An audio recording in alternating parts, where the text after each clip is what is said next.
Magandang araw mga kaparokya. Today is January 20, araw ng Sabado at inyo na namang masasaksiyan ng panibagong yugto ng ating online views update ng tatlong noontime show dito sa ating bansa. At bago natin simulan, ipakasubscribe ang aking YouTube channel, pakiclick ang bell notification icon para lagi kayong updated sa mga bagong video na ilalabas ko. So mga kaparokya, kasalukuyang ginaganap ang Grand Finals ng Mr. Cutie 2024 ng 8 Bulaga. So, ang mga hurado po dito ay sina JC De Vera, JM De Guzman, Jane Onueza at si Jack Jonella, yung isang volleyball player. So, antabayan na natin kung sino ang mananalo sa Mr. Cutie Grand Finals. So, tara ating alamin ang online viewership ng tatlong noontime show at unahin natin ang Facebook Live. Para sa tahanang pinakamasaya, Undertape Incorporated Facebook page na may 328k followers, sa 8 Bulaga Under TVG Facebook page na may 1.9 million followers at sa It Showtime na may 16 million followers. So as of 12:43, ang tahanang pinakamasaya sila ay may 624 live viewers. Ang 8 Bulaga naman po ay may kasalukuyang 10k live viewers at ang It Showtime ay may kasalukuyang 13.4k live viewers. So ulitin po natin, as of 12:44, ang tahanang pinakamasaya sila ay mayroong 623 live viewers. Ang 8 Bulaga naman po ng Tito Vic and Joey ay may kasalukuyang 10k live viewers at ang It Showtime ay may kasalukuyang 13.3k live viewers. So bali dito sa Facebook Live ng tatlong noontime show, ang nanguna ay ang It Showtime. Pumangalawa ang 8 Bulaga ng Tito Vic and Joey at pumangatlo ang tahanang pinaka masaya. So mapunta naman po tayo sa YouTube channel ng tatlong noontime show. So para sa tahanang pinaka masaya under sa GMA YouTube channel na may 34 million subscribers.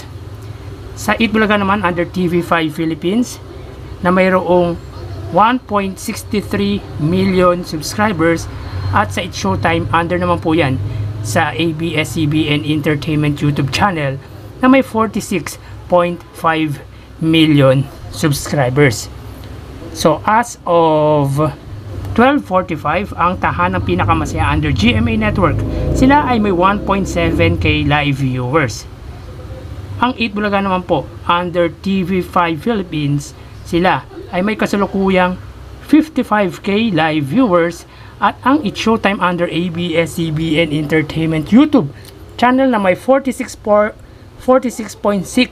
million subscribers, sila ay may 90k live viewers. So ulitin po natin, para po sa GMA Network YouTube channel, sila ay may 1.7k or 1.8k live viewers. Ang 8 Bulaga naman po under TV5 ay may 55k live viewers at ang It Showtime under ABS-CBN Entertainment ay may 91k live viewers. So dito sa TV Network YouTube channel, ang nanguna ay ang ABS-CBN, pumangalawa ang TV5 at pumangatlo ang GMA Network. So again, sa 46.6 million subscribers ng ABS-CBN, ang nanood ay 91k live viewers. Samantalang sa 1.63 million subscribers ng TV5, ang nanood ay 55k live viewers. So pagdating naman po sa GMA na may 34 million, ang nanood lamang ay 1.8k live viewers. Kung susumahin po natin at kung iisipin, ang TV5 po ang nanguna pagdating sa percentage, dahil wala pa po sa kalahati ng subscribers ng ABS-CBN ang kanilang subscribers, samantalang ang live viewership ay halos kalahati lang po ang lamang ng ABS-CBN. So mapunta naman po tayo sa main YouTube channel ng tatlong noontime show. So para po sa tahanang pinakamasaya, under po yan sa YouTube channel nila na mayroong 1.51k subscribers. Sa 8 Bulaga naman po under TVJ YouTube channel na mayroong 799k subscribers at sa It's Showtime, under po yan sa ABS-CBN It's Showtime na may 1.97 million subscribers. So as of 12:48, ang tahanang pinakamasaya, sila ay may 272 live viewers.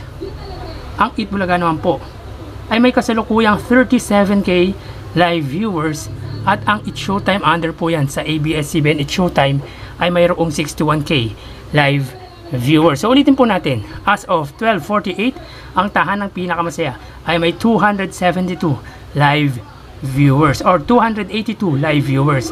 Ang Eat Bulaga naman po ay may 37k live viewers, at ang It's Showtime ay mayroong 61k live viewers. So bali dito sa TV network, ang nanguna ay ang It's Showtime, pumangalawa ang Eat Bulaga, at pumangatlo ang tahanang pinaka masaya. So again, sa 1.97 million subscribers ng It's Showtime, tanging 61k live viewers lang ang nanood sa kanila.